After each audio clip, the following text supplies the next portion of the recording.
Alright guys, this is Skinless, the guild leader for the Eternal Alliance, and I am looking at... Hey guys, this is Skinless, the guild leader for Eternal Alliance, and today we're going to be looking at the KAM special mission. With that, I've pre-recorded my run. Audio messed up during the middle of the actual run itself, so we're going back through my actual video itself, which is a little slow, but what I do is I can outline and kind of discuss more or less what needs to occur. Make sure you initially start off with this lineup. Your tunes aren't always going to pull into the right slots, so make sure you do that. I'll go over modding in a separate video later on, just so that way those who are interested in the modding, I can have that available. Those who are not, I can at least give you a quick show of what the main pieces are that you need. So like with Echo here, we're going to be looking for his damage output for special offense. Shock was her health and her speed. Rex is all about speed, lower health. I mean, he needs health, but it's about the speed really for him. Let's see, and then we've got Fives. Fives is all about health based upon the issue with the three stacks of trample causing a negative protection. So when he sacrifices, just in case he sacrifices when he has 3 stacks of trample, he's not going to be removing everyone's protection at that point. Arc just needed to have the base offense. So without further ado, let's go ahead and actually jump into this. I did get one of the less than ideal starts, which is going to be with the burn. Really, if I were lucky, I would just get more or less just a basic attack or something like that. But it started out okay. So from here, I'm going to go ahead and start off looking at the B2s. I've gone ahead and cleansed, and you only cleanse with a burn, is what I'll first off kind of go and say. So buff immunity, don't worry about that. But what you want to go ahead and do is you want to start off with the left-hand B2. Starting off with the left-hand B2 is kind of your place marker of where to kind of get going, where to start off, and so that you're not just jumping back and forth consistently. You just start off with one.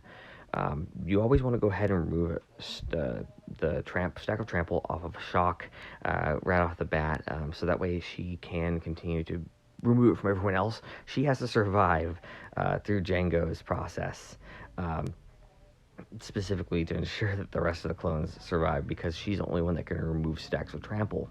Here I made the mistake of removing the buff immunity, I believe. I should have actually gone ahead and pulled the health using the sword looking move there on one of my other clones, but these things happen.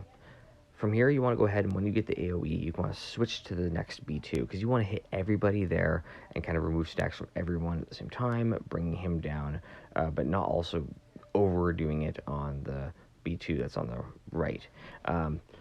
Here, you can make the questionable calls to taunt with Fives. Fives, at the end of the day, if he taunts, just remember that Django and the Reek are going to ignore that taunt, so it doesn't really matter necessarily, except for in the fact of a B2 attacking. So that was an okay call, not necessarily the best, but what I chose to end up going forward with. At this point here, you can either heal up or you can look to see about removing other stacks of trample. Now, do remember that you need to keep stacks of trample on your clones so that they can attack Django, because the more stacks of trample that you have than Django, right now everybody's sitting on 1, he'll have that damage immunity. So I'm looking to see if that AoE had 5 stacks, or had 5 cooldowns still, so I can remove stacks of trample if I choose to, or I can go ahead and go with a heal.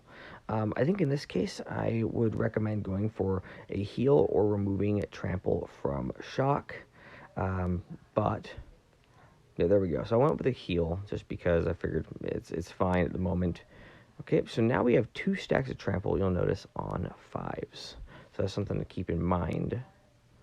Alright, he's going to sacrifice. So we didn't get to the 3, which is perfect with him when he sacrificed. Now you can notice that with 2 stacks of trample on Rex, I can attack Django because he only has 1 stack of trample, which is perfect. That's the way you kind of want to be. You want to balance between too many stacks versus how few stacks, just because you want to be able to take him down, but you also don't want to have all those nasty debuffs staying on for way too long. Here I really had to think about it for a second. I was just kind of debating about where my moves were, but I was able to go forward and make that attack. At this point now, I would definitely check to see. We got 3 cooldown for the AoE. So I'm going to go ahead and remove the trample from shock. So that way she can continue to do all of her little blessings. Here I forgot, I accidentally didn't tap the reek. You're supposed to use your basic there on the reek. Specifically with when you're using fives or arc or echo. Just don't use your basic with Rex or shock on the reek based upon all of the extra buffs that the reek gets every single time that he takes a turn. Alright, so at this point right now, we're just kind of waiting until we can get more stacks of trample on us. I got a wonderful opportunity here now where I could actually annihilate. And that was a perfect lineup there because I've got the 3 stacks on Rex. It's a dangerous area to be in. Now he's got 4, but it's still allowing me, while I'm still not getting stacks on the other clones, it's allowing me to properly get stacks, keep that stack up using Rex. So that was kind of an ideal spot to keep him staying higher in regards to the stacks of trample. Now, the next move that the Reek takes, he will cause trample again. So what we can do is we can heal up our Rex and see if that will allow us to survive long enough to allow some removes of that, finally remove that trample. So there we go. We were able to get down Django. So Django has to die first, as we all know there, because otherwise when Reek dies first, Django gains just absolutely just immense properties that we can't undo. So now that we're down to the final count, we're going to want to start removing stacks of trample from everyone, because you need it to outlive the Reek. I mean, the Reek's going to start causing more and more havoc. He's been building up. So you need to start now using shock to remove every stack of trample that you possibly can, because it doesn't matter now that Django's dead. So I would recommend removing it here from Rex at this point, just to give him another chance, because the other guys aren't going to die. There we go. So this gives us at least another turn with Rex, and a chance maybe to do a little extra damage.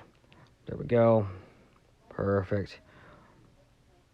So now we're continuing just to kind of move around the field with everybody, just kind of getting the kill in as best as possible. If we can, it would be best to remove the trample from Echo, so that way you get an additional assist if possible. So that's kind of what you'd be just aiming for. Just continue to apply the tank, because it gives more it does more damage than using the basic. Perfect. We have our chance to remove it from Echo right before shock dies. That allows us to get those triple taps in.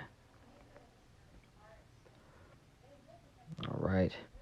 It's just a race to the finish, and that was a very close one because he attacked again. When he got that extra attack, that was where we got very close. Doesn't always end this close, but with that method, you can take a bad scenario and kind of move forward pretty well. So I do hope that you guys enjoyed this run here, and I hope that you learned a little something. I'll continue to record and to narrate my runs, so that way we can kind of see more additional ways of doing this. But for any questions, comments, concerns, always feel free to Discord message me, as well as I offer ability to do coaching through Discord or over Zoom. So, all right, as always, Skinless is out.